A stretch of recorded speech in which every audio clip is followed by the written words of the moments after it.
A very good morning to all of you. So, today we are going to discuss about the disease that is the tuberculosis. Okay, tuberculosis, its prevention and control.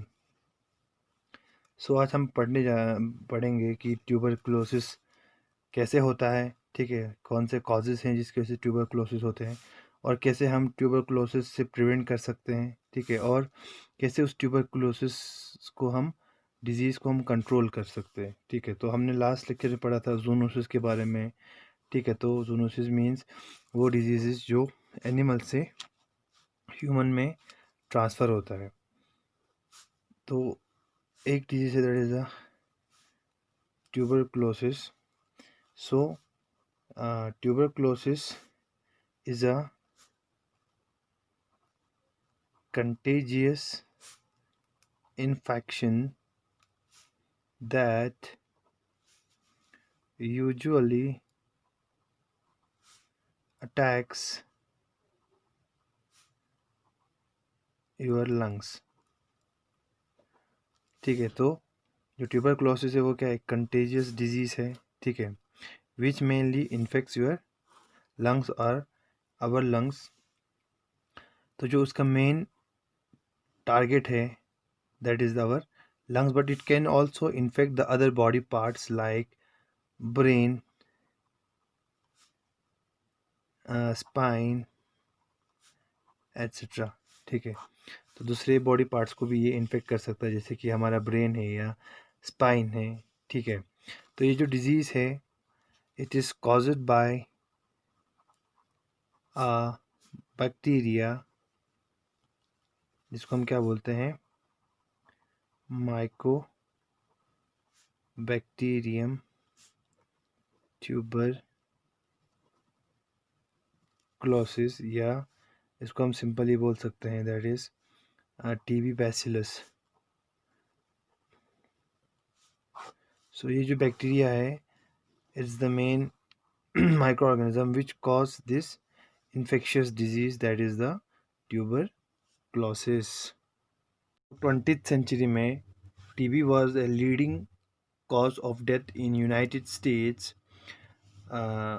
and now there are many medications which are available so that we can treat the tuberculosis disease.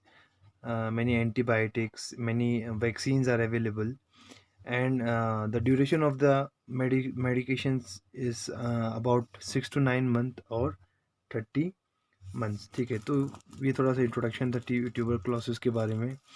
सो अब tuberculosis के दो types रहते हैं। Tuberculosis as of two types, one is the active tuberculosis और दूसरा है latent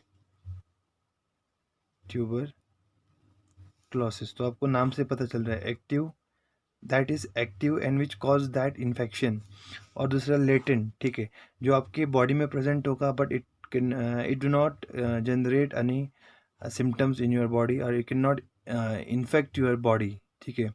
आपके body को वो इन्फेक्ट नहीं कर सकता, आपके बॉडी में प्रेजेंट रहता है but it can not gate activated. But this active TB can affect your body and causes different diseases on and can harm your lungs and other body parts, developing the tuberculosis disease। so अगर हम latent TB की बात करेंगे, सो latent TB क्या होता है। Latent TB में you have germs in your body, you have that particular bacteria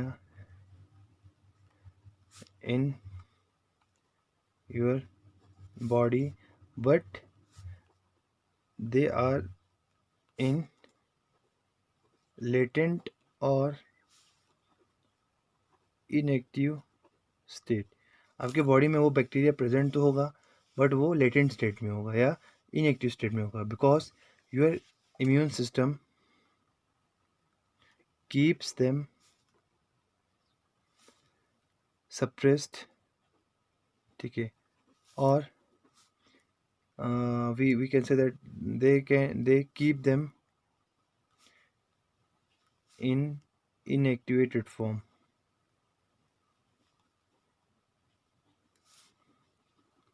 and uh, and do not allow these bacteria to spread, ठीक है। तो आपका इम्यून सिस्टम यहाँ पे बहुत इंपॉर्टेंट रोल प्ले करता है। अगर आपका इम्यून सिस्टम स्ट्रांग होगा तो वो जो बैक्टीरिया है वो सप्रेस रहेगा, आपके बॉडी में प्रेजेंट तो रहेगा बट वो एक्टिवेट या एक्सप्रेस नहीं हो पाएगा, ठीक है। सो अगर आपका बॉडी जो इम्यून सिस्टम है वो अगर वीक होगा, so this latent TB will be gets activated and can converted into active TB, ठीक है। सो ये जो लेटेंट टीबी है या ट्यूबरक्लोसिस है, इसमें कोई भी सिम्टम्स अपीयर नहीं होता है, लाइक कफिंग या फीवर या लॉस ऑफ एपेटाइट, ठीक है, या लॉस ऑफ बॉडी वेट। तो ऐसे कोई सिम्टम्स वहाँ पे दिखते नहीं हैं, ठीक है। बट द इन्फेक्शन इज़, और वो जो इन्फेक्शन है वो कंटेजियस भी नहीं है क्योंकि आप में वो सिम्टम्स नहीं है, but the infection is still alive, ठीक है। जो इन्फेक्शन है वो स्टिल आपके बॉडी में ज़िंदा है and one day become active, तो वो कभी भी एक्टिव हो सकता है। सो वो एक्टिव कब होगा, जब आपका इम्यून सिस्टम वीक हो जाएगा या आप में दूसरे जो भी इम्यून सिस्टम से रिलेटेड डिजीज़ है जैसे कि HIV डिजीज़ है, अगर वो आप में डेवलप हो गया, ठीक है, तो आप में लेटेंट टीबी का कन्वर्शन एक्टिव टीबी में होने के चांसेस बहुत ज़्यादा है। सो अगर आप के बॉडी में लेटेंट टीबी भी पाया गया है तो डॉक्टर्स आपको मेडिकेशंस प्रोवाइड करेंगे जिससे वो जो इन्फेक्शन है वो कम्प्लीटली वहाँ आपके बॉडी से ख़त्म हो जाएगा। अब दूसरा है that is the active TB. तो एक्टिव टीबी में क्या होता है, जो बैक्टीरिया है it can multiply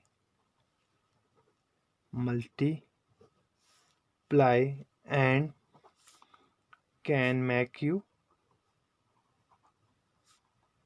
sick. So, in active TB, the latent TB will become activated and it can harm your body by making you sick or making you ill and can generate and you can develop the symptoms of tuberculosis. ठीक है। So, in case of active tuberculosis, you can spread the disease to others.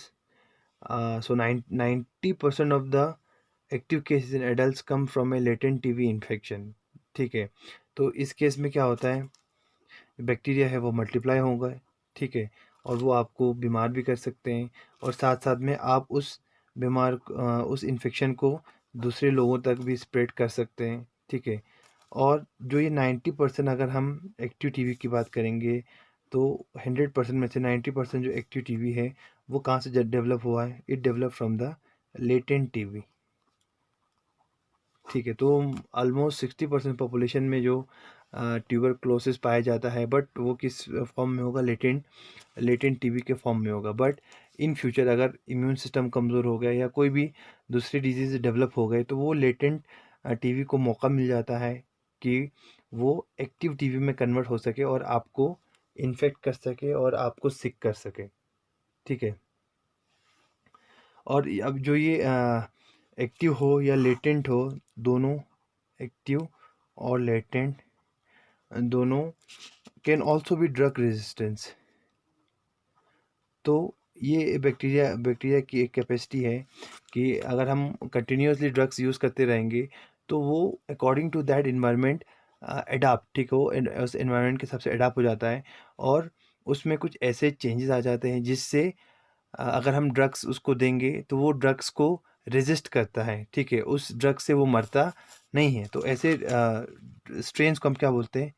MDR strains, ठीक है, that is the multi drug resistant strains. तो उनमें इस type की एक capability develop हो जाती है जिससे अगर आप कोई भी ड्रग्स यूज़ करोगे तो वो उन टीवी पे उन माइकोबैक्टीरियम पे कोई इफ़ेक्ट नहीं करेगा, क्योंकि जैसे ही आप उसको वो मेडिसिन हम यूज़ करेंगे तो वो मेडिसिन को वो रेजिस्ट करता है और वो वहाँ पे सरवाइव कर जाता है।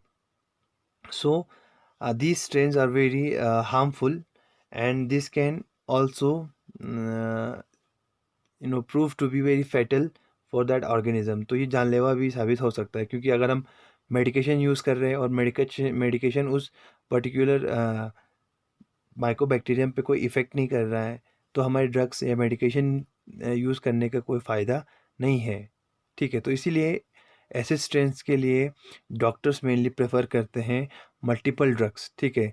तो वो 3-4 ड्रग्स का कॉम्बो यूज़ करने के लिए या प्रिस्क्राइब करते हैं उस पर्टिकुलर जो भी पेशेंट है उसको, ठीक है, जिसके वजह से उसमें से कोई ना कोई ड्रग्स उस पर्टिकुलर स्ट्रेन को इफ़ेक्ट कर सकता है या डिस्ट्रॉय कर सकता है। तो अभी हम देखेंगे दैट इज़ उसके सिम्टम्स, ठीक है, ट्यूबरकुलोसिस के साइंस और सिम्टम्स क्या रहते हैं, ट्यूबरकुलोसिस डिजीज़ के साइंस एंड सिम्टम्स, ठीक है। तो लेटेंट स्टेट में, जो लेटेंट स्टेट है या लेटेंट टीबी है, उसमें कोई भी सिम्टम्स डेवलप नहीं होता है, ठीक है।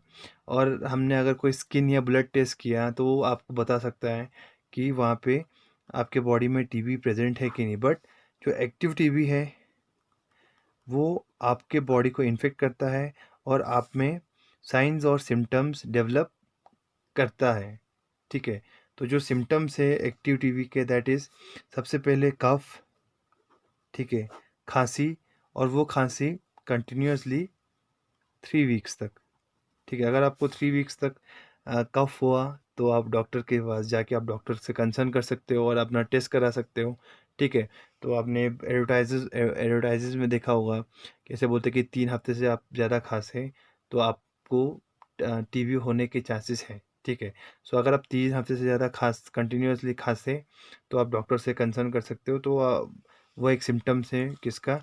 टीबी का। दूसरा चेस्ट पेन, ठीक है, जो आपके लंग्स है, लंग्स एरिया में वहाँ पे क्या होता है, जब आप खांसते हो तो उस टाइम पे आपको पेन होता है, ठीक है। दूसरा है coughing blood, coughing of blood. जो थर्ड है दैट इज़ जब आप खांसते हो तो उस टाइम पे आपके खांसी के साथ, बलगम के साथ ब्लड भी रिलीज़ होता है, या आपके स्प्यूटम में या आपके सलाइवा में ब्लड प्रेजेंट रहता है। देन चौथा है आप पूरे टाइम आप बहुत थके हुए फील करना, feeling tight all the time.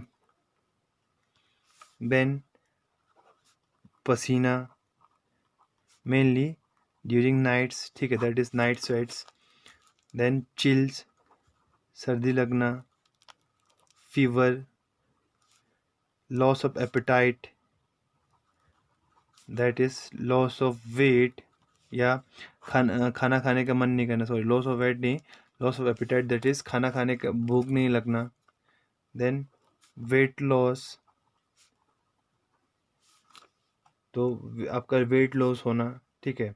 So these are some symptoms जो लेटेंट टीबी के केसेस में आपके अंदर दिख सकते हैं, अपीयर हो सकते हैं, ठीक है। अगर आपको इसमें से कोई भी सिम्टम दिखा अपने आप में तो you can concern to any doctor and you can get test, okay.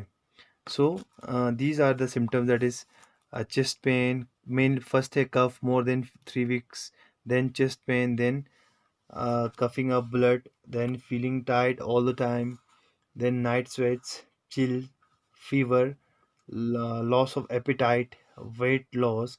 So these are some symptoms which we can see in a latent tuberculosis patient.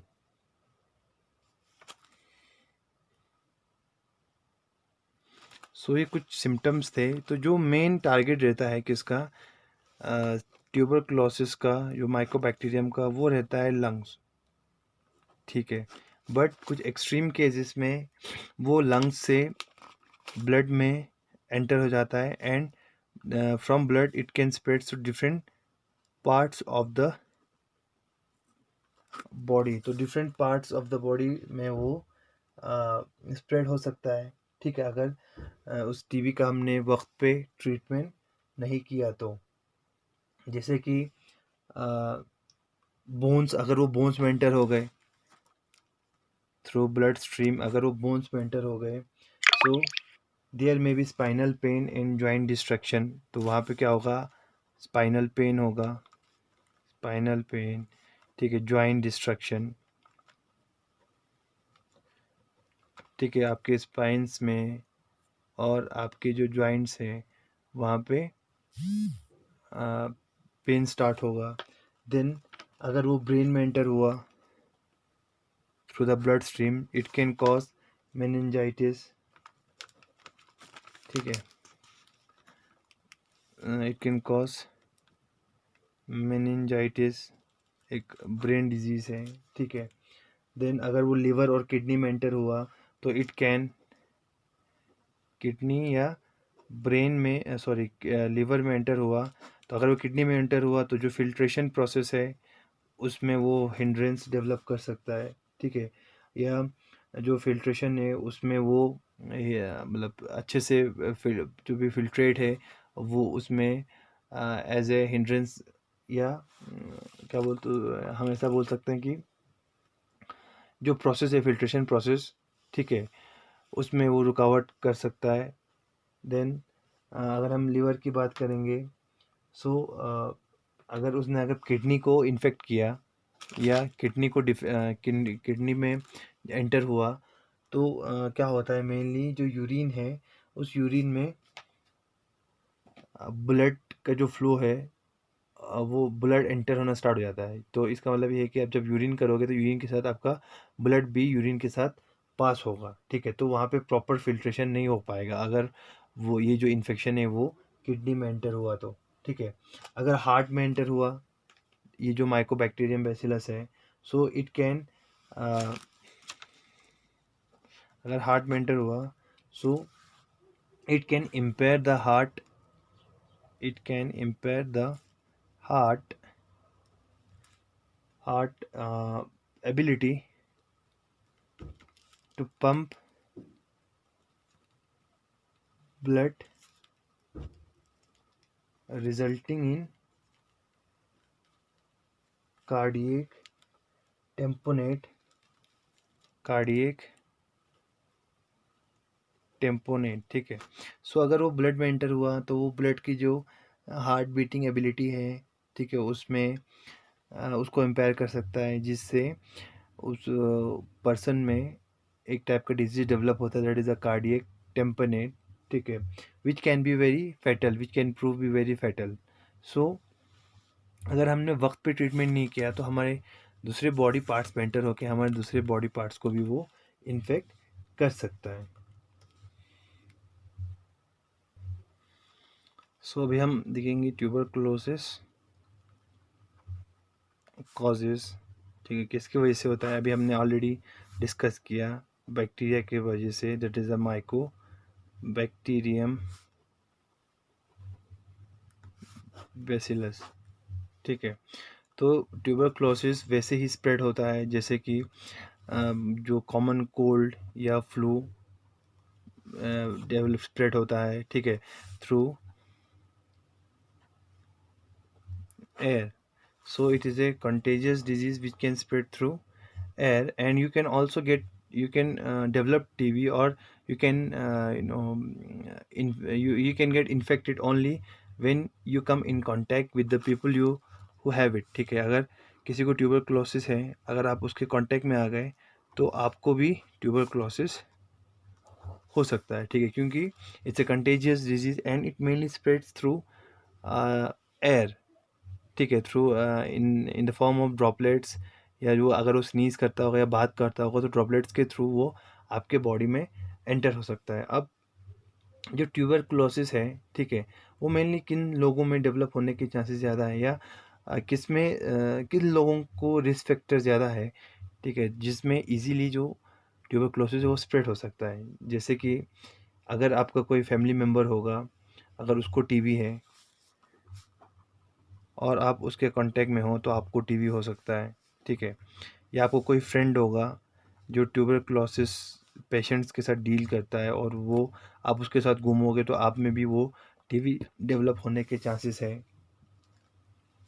या आप ऐसे कंट्रीज़ में अगर ट्रेवल करोगे जहाँ पे ये जो ट्यूबरक्लोसिस है वो कॉमन है, लाइक रशिया है, अफ्रीका है, और दूसरे ईस्टर्न यूरोप है, या एशिया है, लैटिन अमेरिका है, तो ऐसे कुछ कंट्रीज़ है जहाँ पे जो ये ट्यूबरक्लोसिस वो क्या है, कॉमन है। अगर इन जगहों पे आप ट्रैवल करोगे तो आप में ये चीज़ डेवलप होने के चांसेस है, ठीक है। तो आप रिस्क पे हो अगर आप इन जगहों पे घूम रहे हो विदाउट एनी प्रिकॉशनरी मेजर्स, ठीक है। या या हम सिंपल ये भी बोल सकते हैं, if you are a part of a group in which TB is more likely to spread और यू वर्क और live with someone who is, ठीक है।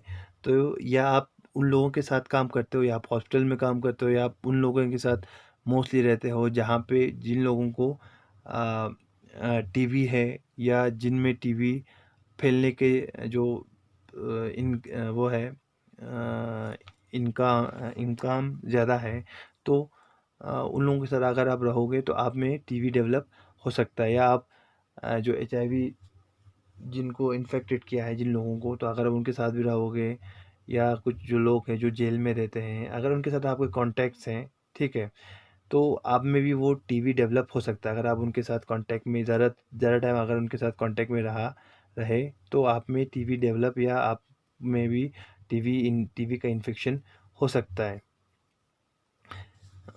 या ऐसे बहुत सारे और भी रीज़न्स हैं, ठीक है, या ऐसे बहुत सारे रिस्क फैक्टर हैं जिसके वजह से आप में टीबी के फैलने के चांसेस ज़्यादा है।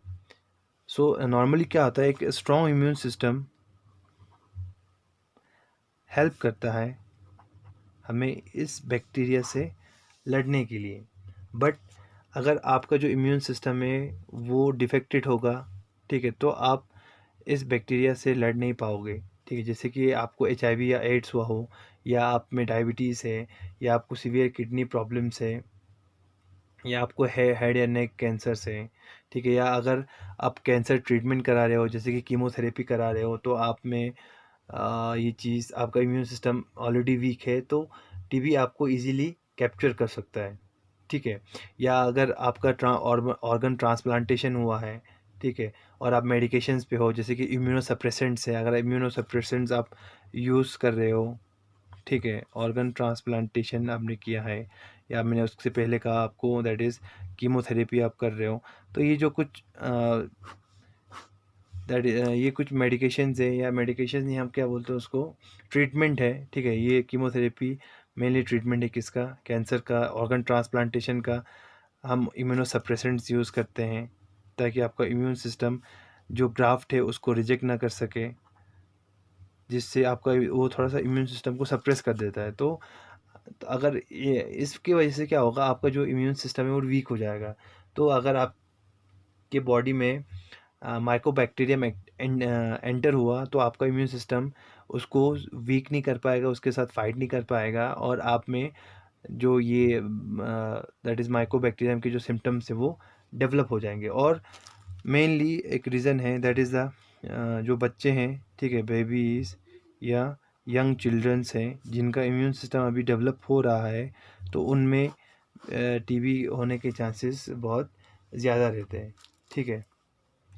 सो अगर हम ट्रांसमिशन की बात करेंगे तो ये टीबी कैसे फैलता है, ठीक है, तो मैंने आपको ऑलरेडी बताया ट्यूबरक्लोसिस ट्रांसमिशन की अगर हम बात करेंगे तो I have already told you that it is transmitted through air. So when someone who has TB coughs, sneezes या talks और sings, ठीक है, तो अगर गाना गा रहा होगा, खांस रहा होगा, छींक रहा होगा, तो उस टाइम पे उसके मुंह से जो ड्रॉपलेट्स हैं वो रिलीज़ होते हैं।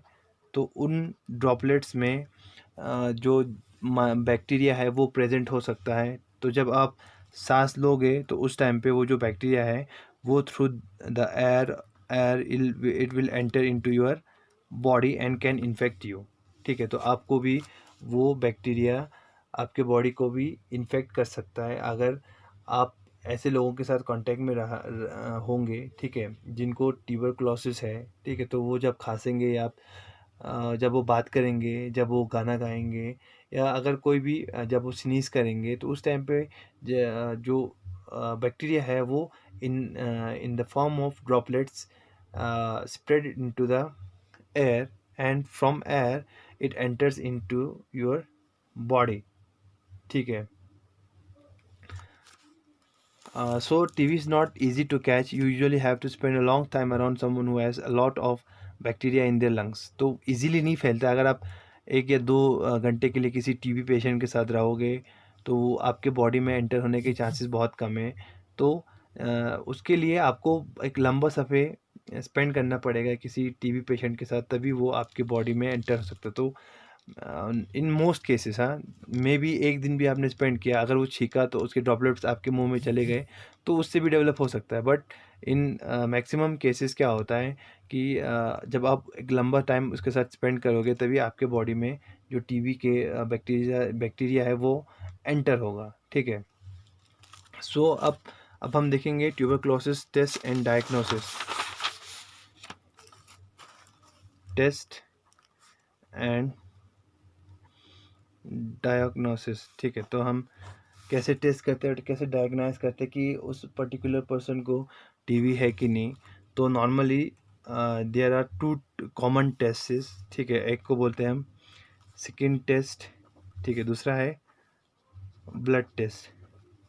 तो स्किन टेस्ट में क्या होता है, स्किन टेस्ट को हम मेंटॉक्स ट्यूबरक्यूलिन स्किन टेस्ट भी बोलते हैं। ठीक है, तो इस टेस्ट में क्या होता है, मेंटॉक्स ट्यूबरक्यूलिन स्किन टेस्ट में जो टेक्नीशियन है वो एक small amount of fluid inject करता है हमारे स्किन में, mainly the in the lower arm, skin of the lower arm. ठीक है, तो after 2 to 3 days they will check for swelling in your arm. तो 2-3 दिन के बाद वो फ्लूइड इंजेक्ट करने के बाद वो हमारे आर्म्स के स्किन में स्वेलिंग चेक करते हैं। अगर आपके आर्म्स में स्वेलिंग हुआ होगा so it means that you are positive. ठीक है, तो आपको टीबी है। अगर वहाँ पे स्वेलिंग्स नहीं दिखा तो आपको टीबी नहीं होगा। ठीक है, तो if swelling is present then you have positive, your test is positive. If there is no swelling in your skin of arms then you are tested negative। तो उस टाइम पे आप नेगेटिव टेस्ट हुए हैं, मीन्स आप में no tuberculosis. अगर positive हुए तो you are infected by tuberculosis.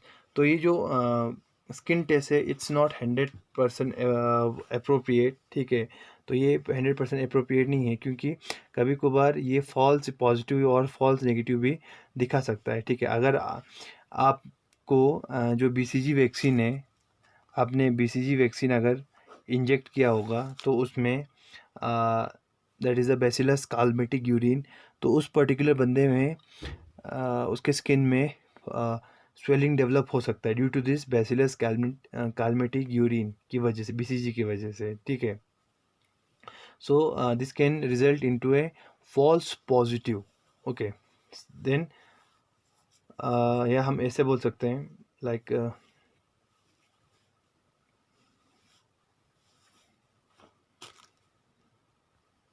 या अगर जो इन्फेक्शन है वो अगर न्यू इन्फेक्शन होगा, आपके बॉडी में जस्ट एंटर होगा, तो वहाँ पे फॉल्स नेगेटिव भी वो दिखा सकता है, मीन्स वहाँ पे स्वेलिंग नहीं भी हो सकती है, ठीक है। बट इवेंचुअली आपके बॉडी में ट्यूबरक्लोसिस प्रेजेंट है, ठीक है। तो ये 100% अप्रोप्रिएट नहीं है। सो इसीलिए दूसरा टेस्ट करते हैं, that is the blood test. तो ब्लड टेस्ट में क्या होता है ब्लड टेस्ट में मेनली जो टेस्ट किया जाता है किसके लिए, interferon gamma release assays, that is IGRAs, ठीक है। तो ये जो ब्लड टेस्ट है उसमें इस इंटरफेरॉन गामा रिलीज एसे से हम टेस्ट करते हैं। तो उसमें मेनली जो टीबी प्रोटीन है उसको मिक्स किया जाता है स्मॉल अमाउंट ऑफ ब्लड के साथ, ठीक है। अगर वहाँ पे टीबी प्रोटीन्स प्रेजेंट होंगे तो वो हमारे ब्लड के साथ रिएक्ट करेगा, अगर वहाँ पे टीबी प्रोटीन प्रेजेंट नहीं होंगे तो वहाँ पे ब्लड के साथ वो इंटरेक्ट नहीं करेगा। So those test don't tell you if infection is latent और एक्टिव। अब यहाँ से हमको सिर्फ पता चलेगा कि आपके बॉडी में आ, जो टीबी का जो माइकोबैक्टीरियम है वो प्रेजेंट है कि नहीं है, ठीक है। बट वो ये नहीं बताएगा कि जो आपके अंदर जो ट्यूबरक्लोसिस हुआ है, आपको ट्यूबरक्लोसिस वो एक्टिव है कि लेटेंट है, ठीक है। सिर्फ वो बताएगा कि आपके बॉडी में टीबी है या आपको टीबी है कि नहीं, बट वो लेटेंट केस में है या एक्टिव फेज में है वो नहीं बता सकता है, ठीक। तो इसके लिए दूसरे टेस्ट है जैसे कि एक्सरे है, किसका, मेनली चेस्ट का, ठीक है। या सिटी स्कैन है। तो ये जो कुछ टेस्ट है वो ये जो कुछ टेस्ट है वो देखे जाते हैं ताकि आपके लंग्स में कोई डिफरेंसेस उनको दिखता है कि नहीं उसके लिए। या दूसरा है that is the acid fast bacillus test, ठीक है, जो मेनली आपके स्प्यूटम से देखा जाता है, ठीक है। तो it is the test for the TB bacteria in your sputum, the mucus that comes up when you cough, जब आप खांसोगे तो उस टाइम पे जब जो स्प्यूटम है या जो सलाइवा हम जिसको बोलेंगे बलगम बोलेंगे, तो वो उसमें उसके लिए किया जाता है। तो उसमें उसके लिए जो टेस्ट है एसिड फास्ट बेसिलस वो किया जाता है, जिससे हमें पता चलता है कि आपके बॉडी में ट्यूबरक्लोसिस है कि नहीं और वो किस फेज़ में, एक्टिव फेज़ में है, एक्टिव स्टेट में है या लेटेंट स्टेट में। नाउ अब हम देखेंगे प्रिवेंशन एंड कंट्रोल, किस तरह से हम इस ट्यूबरक्लोसिस को प्रिवेंट कर सकते हैं और कंट्रोल कर सकते हैं, ठीक है। तो आपको कुछ मेजर्स करते हैं, जनरल मेजर्स करने हैं, ठीक है। You should just consider some few या और follow some general measures which can be taken to prevent the spread of active TB, ठीक है। तो आपको कुछ प्रिकॉशंस लेने हैं, जैसे कि अभी कोरोना में आप क्या प्रिवेंशन प्रिकॉशन ले रहे हो, जैसे मास्क पहनना, सैनिटाइज़र यूज़ करना, सोशल डिस्टेंसिंग करना, ठीक है। और जो सोशल गैदरिंग्स है वो उस वहाँ पे जाने से आप खुद को परहेज़ करना, ठीक है। या जो भी रिलीजियस गैदरिंग्स है वहाँ से आप परहेज़ कर रहे हो, तो दीज आर सम प्रिवेंशन। वैसे ही इस ट्यूबरक्लोसिस के भी कुछ प्रिवेशनरी मेजर्स हैं जिससे आप टीबी से बच सकते हो, ठीक है। तो जैसे कि उसमें आते हैं like avoiding people which have tuberculosis, या avoiding other people by not going to school और वर्क और sleeping in the same room as someone will help to minimise the risk of germs from reaching anyone else. अगर आपको TB है, ठीक है, तो आप ऐसे जगहों पे जाने से परहेज़ करें, ठीक है, जहाँ पे आप उस डिज़ीज़ को दूसरे लोगों तक फैला सकते हो, जैसे कि स्कूल्स हैं या कॉलेजेस हैं या रिलीजियस ऑर्गेनाइजेशंस या रिलीजियस प्लेसेस हैं या सोशल गैदरिंग्स हैं, ठीक है। तो वहाँ पे जाने से परहेज़ करना, ठीक है। तो अगर आपको टीबी होगा, so you should avoid going social gatherings, school, religious gatherings, ठीक है। तो जहाँ पे भीड़ होगी, ठीक है, वहाँ पे आप जाने से परहेज़ करें, ठीक है, ताकि आपका जो इन्फेक्शन है वो दूसरे तक ना पहुँचे। देन या उस एक ही रूम में रहना जहाँ पे आप दूसरे किसी बंदे को इन्फेक्ट कर सकते हैं, तो किसी दूसरे के साथ भी एक ही रूम में रहना, उससे भी आप वो क्या करोगे, अवॉइड करोगे। सो जिसकी वजह से जितना हो सके आप कम लोगों से आप इंटरेक्ट करें और कम लोगों तक आप वो डिज़ीज़ को पहुंचाएं, ठीक है। दूसरा है जैसे कि मास्क पहनना, जो अभी कोरोना में चल रहा है वैसे ही वेयरिंग अ मास्क, ठीक है। जब आप खांसोगे तो आपके जो ड्रॉपलेट्स हैं वो आप तक ही महदूद रहेंगे, ना कि एयर में फैल जाएगा, ठीक है, या किसी और को होगा तो वो आपके मास्क में एब्जॉर्ब हो जाएंगे और आपके रेस्पिरेटरी ऑर्गन्स तक पहुंचेगा नहीं, ठीक है। तो अगर आपको होगा तो आप दूसरे तक नहीं पहुंचा पाओगे, और अगर किसी दूसरे को होगा तो वो आप तक नहीं पहुंचेगा by wearing a mask. Then और कवरिंग योर माउथ, और covering your mouth. Then ventilating rooms, ventilating rooms, ठीक है। अगर वेंटिलेटिंग रूम्स होगा तो जितना बड़ा रूम होगा, जितने वहाँ पे वेंटिलेशन जो सिस्टम है वो प्रॉपर होगा, तो उतना उस पर्टिकुलर इन्वायरमेंट में या उस पर्टिकुलर रूम में जो ट्यूबरक्लोसिस के बैक्टीरिया है वो फैलने के चांसेस बहुत कम रहते हैं, ठीक है। तो वो जो बैक्टीरिया है उसको लिमिट कर देता है, उसके स्प्रेडिंग को लिमिट कर देता है। So these are some precautionary measures. और जो लास्ट है दैट इज़, अगर आपको इन्फेक्शन है तो डॉक्टर ने जो भी आपको मेडिकेशंस दिए हैं, you should consume all the medications and should follow the proper medications, ठीक है। और जो इनका कोर्स रहता है ट्यूबरक्लोसिस का, उस कोर्स को आप कंप्लीट करें, जैसे कि डॉट्स रहते हैं, ठीक है।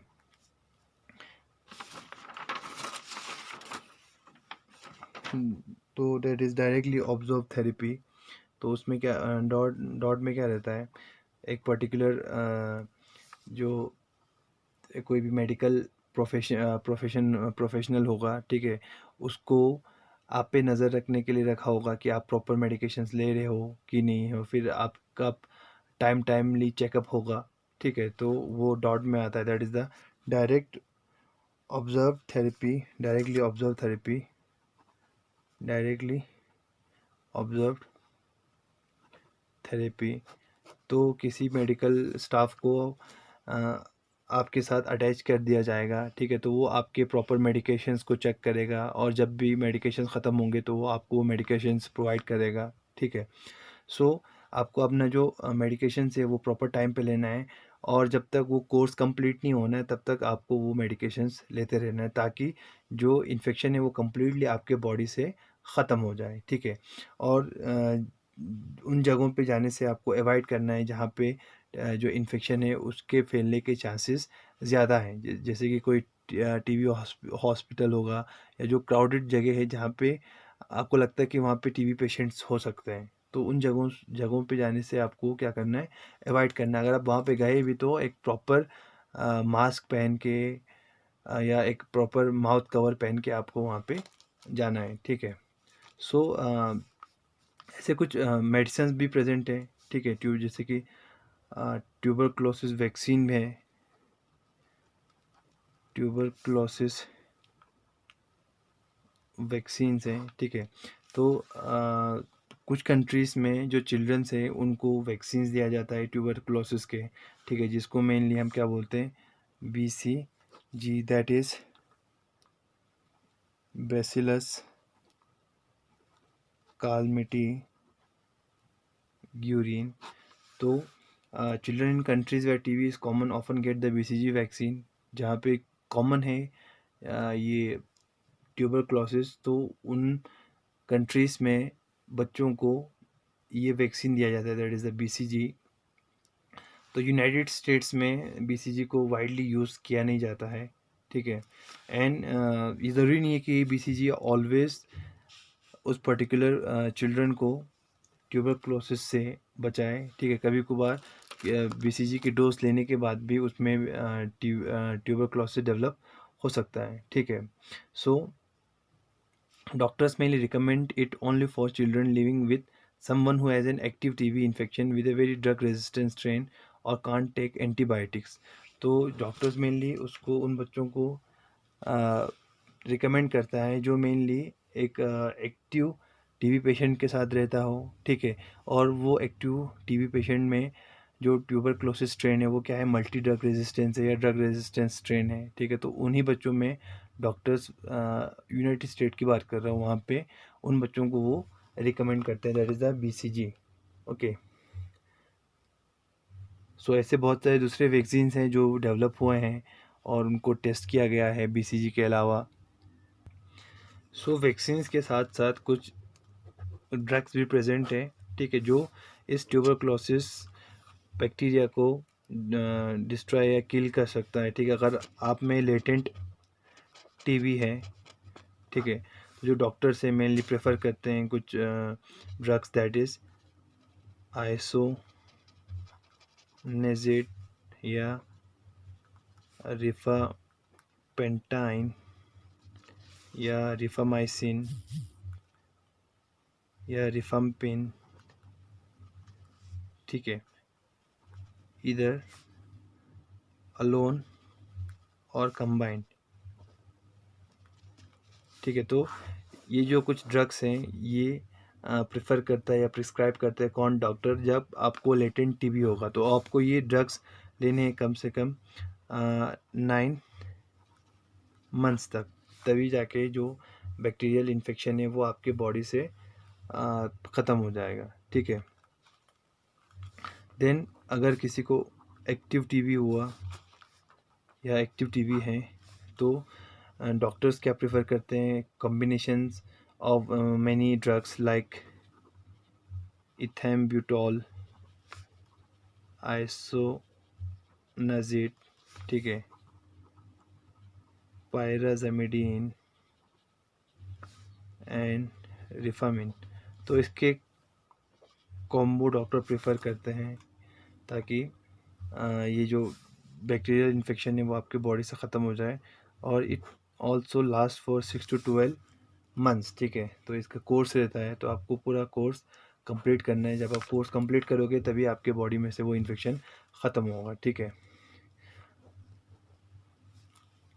तो जो कुछ मल्टी ड्रग रेजिस्टेंस TB होंगे तो उसके लिए डॉक्टर एक से ज़्यादा जो मेडिकेशन है वो प्रेफर करता है, ठीक है। और जिनका जो ड्यूरेशन होगा दैट इज़ मोर देन 30